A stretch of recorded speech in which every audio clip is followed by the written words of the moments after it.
In this tutorial, I'm just going to show you how to bring an object like a jack-o'-lantern into Unreal and how you can drop some lights on it in order to get it illuminated. So I have two folders here where I have some props already located. I'm going to go ahead and just copy the path up here, and then in my Unreal scene, I'm going to right click and just say new folder and say jack-o'-lantern, and I'm going to save both of my jack-o'-lanterns in there. So now I have a jack-o'-lantern folder. I'm going to do import, navigate to that first one. I'm going to grab the FBX and the textures and import those. I'm going to double check my settings, make sure generate light maps is off, make sure combine meshes is off. I want to not create a material and not import the textures associated with the FBX file. I'm going to import them on their own. So import those. And right away I'm just going to do one more import, and I'm going to go to the next folder, and I'm going to grab that jack-o'-lantern as well, so then they will both be in here. There we go. So let's open up our ORM files, make sure we turn off sRGB because that's our packed texture data. And then if you already have a material parent, you can utilize that.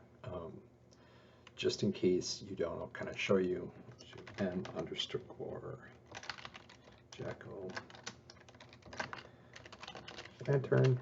Let's pop that open. So I can bring in my base color, my normal, and my occlusion, roughness, and metallic. So let's go ahead and we'll plug in the AO, which is baked into that red channel, the roughness from the green, and the metal from the blue. Plug in the base color RGB and the normal RGB, and then I can always right click, convert to parameter, and call this base color, convert to parameter, we'll call this normal, and convert to parameter, we'll call this packed ORM. And let's save that. All right, so now if I open up my jack-o'-lantern, I can just assign my material to it. There he is. Go ahead and save that, and then we can make a material instance. mi underscore, I'm just going to select this and copy the name. There we go. All right, and let's have it reference the original parent. And now I can turn on the overrides so I can replace it with the materials from my other one. There we go. Now if we open him up, we can assign his material. All right, so now I have two jack-o'-lanterns. So if you already had a material parent, you wouldn't need to build this. You could just reference it, right? Material parents don't have to sit in the same folder. So if I copy this and say material instance, and I call it mi underscore jack-o'-lantern A, I could go to where my other props are, where I actually have other parents, and I could click on that and see how this will actually still work for my jack-o'-lantern, right? So if I want to go through and update it to match that, I can. And if I open up jack-o'-lantern B, I could also have that reference that same material. The only thing that's going to happen is I just need to update the textures because when I built these two material parents, they were both built with different parameter names. So I would just need to update those. So there we go. That's all updated. So I could probably just delete this jack-o'-lantern material I made. I don't really need that. And we'll open him up and assign the material instance to him. Okay, so let's save all. We'll save all that stuff. And let's drop our jack-o'-lanterns in here.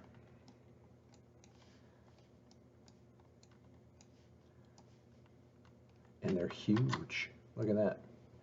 So the right thing to do would be to go into Unreal or go back into 3ds Max and scale them down.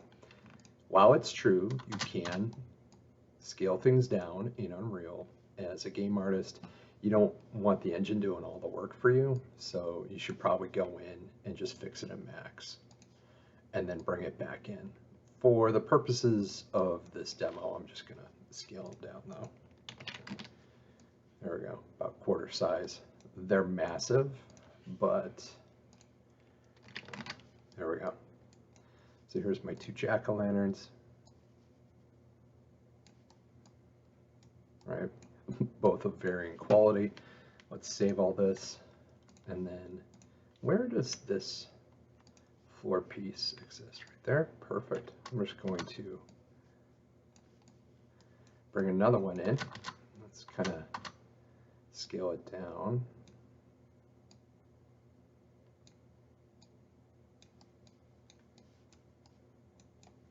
What am I doing here? What I'm doing is I'm going to build a little area to kind of block out some of the light around this guy. I'm going to hold Alt and move this. Scale that out. Rotate this guy around. And now that we have that, all right, I can save all. Lastly, I just need to drop some lights in here. So let's grab a light. I'm going to grab a point light and just drag it into the scene. Whoa, there he is. Let's turn off the snap while we're playing with lights. And I want to move it inside the jack-o'-lantern. So let's actually, I hit the top right corner to go into my quad view. And I can grab this light and I can move it so it sits inside the jack-o'-lantern. If I hit F, that'll zoom in. Now I can kind of move it around. The sprite, even though the sprite itself is larger than the jack-o'-lantern, that's okay because it's not the picture of the light bulb, it's the point in space where it's going to come from. Okay, so there we go. Now we have light coming out of there. The light is wildly intense. So let's do something quick here. I'm going to pop open my Kelvin lighting chart, and I want this to look like a candle flame. Right, so that would be around, let's go the higher and we'll say 1930, right? So I have both light bulbs selected. If you select one, if you hold control, you can click on the other, and then you can turn on use temperature and type in a value like 1930. Now you get candle illumination, right? It's got the color of a candle. So there is a radius, right? That's how far out that candle is illuminated. It's casting light all the way out here, so maybe we'll bring that down. Candles are kind of intense, and so we'll just set them both to be static as well. They don't need to be dynamic. And now you get all this preview lighting. So what you would do at this point is just hit build, and then building is going to go through and build lighting for you. Right, so you go, there it's going, it's building lighting. And then because this is a very simple scene, it's got to compile my shaders. There we go. All set. It is wild to see that the pumpkins themselves are self-illuminating, almost. I think we got a little bit too much intensity going on here. Let's dial these down. There we go. That's a little bit. Well, looks like we have. It's almost like the pumpkins are set up to be having some subsurface scattering, which is interesting. Let me figure this out.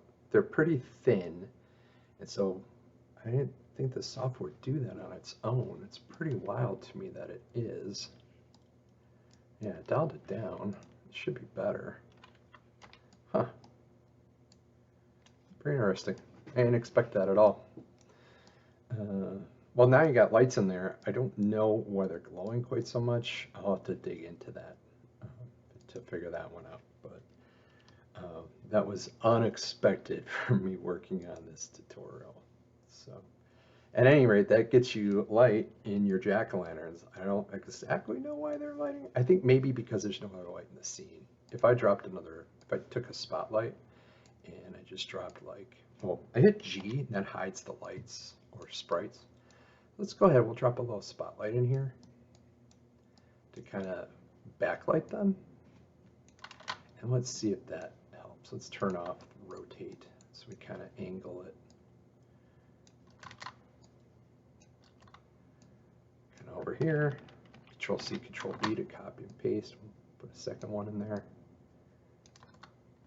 Rotate those around. And we'll set them both to be static. And if we look at my Kelvin lighting chart again, let's get a nice, I'm going to do kind of a partly cloudy sky. So let's do use temperature. I'm going to set it to, what was that? It was 10,000? Yeah, okay. Let's try that. Maybe, I think the pumpkins were glowing because they didn't have any other light going on. And so we'll build this one more time. Definitely, I need have a little bit of research I got to look into to figure out why that's happening with the internal self-illumination. All right, that did nothing. Huh. Wild. I did not expect them to be glowing like that. I think it's a precision thing because you see how the floor underneath is glowing as well. And so if we go to lighting only, you can see the pumpkins getting light from the light sources themselves inside. So sometimes there are issues with precision that end up causing issues. Let's try typing in, I selected the floor, typed in light, and what I want to find is I'm going to set a, no, I'm not going to do that. What I want to do is I'm going to build lighting quality, and I'm going to set it to medium and build that and see if I get a better result. Because what's happening is the light is hitting the floor. This is way more complicated than I ever wanted this tutorial to get. Okay, there you go. You can see it's getting better, right? By my increasing that resolution or that quality. We could go take it up to production. Now this may take a little bit. I may pause the tutorial if it takes too long. You're gonna want to save. All right, I'm at production. I'm gonna hit build. Let's see what we get. So it's going to try and do network lighting. You can see it's kind of running here. Let's see what we get. Also, keep in mind, you're not seeing colors at the moment on any of the assets because I set it to lighting only. All right, there we go. It finished. It's generating the light maps. There we go. All right, so even at that, that pretty much fixes it. The issue that we're seeing still is there's still some precision issues with the jack-o'-lanterns lights hitting through the floor. So as long as that floor's not, let's raise them up ever so slightly, and then let's take those lights and maybe we'll just decrease their radius. Yeah, and maybe reduce their intensity. There we go. Let's try building that and see if that finishes it for us. So lots of subtle nuances, and really what we're running into here is we have small objects, we have lights inside of that we're trying to illuminate a scene with, and so it's ending up being a lot more complicated than it necessarily needs to be. In general, you're not going to run into that. You're going to have much, especially for what we're doing in class, you're going to have much simpler lighting setups. All right, so yeah, I think if you're bringing in your pumpkins, I guess maybe we'll put them on a table or something. This is really disappointing, Unreal. Yeah, I gotta maybe make them thicker underneath. I gotta think through what my approach is here that I'm doing. I guess, try setting the lights to movable so they're just dynamic. And then just build that. Let's see if that makes any difference. Of course, if they're movable, that means they're dynamic. They don't bake lights. And so then it just becomes a matter of performance because you can't have more than like 5 intersecting radius. You can't have more than 5 dynamic lights with their radius over each other. All right, so there we go. By making them dynamic, we don't run into that issue anymore because now it's no longer baking. Excuse me, it's no longer baking the lights, although, like I said, this is not exactly the best performance. There you go. I can run over here. You can see them. You see, even from a distance, it does kind of change how it handles occluding the lights. And so you see they do kind of pop out every now and then. So that's it. That's kind of playing with your jack-o'-lanterns inside of Unreal. So that's what that's all about.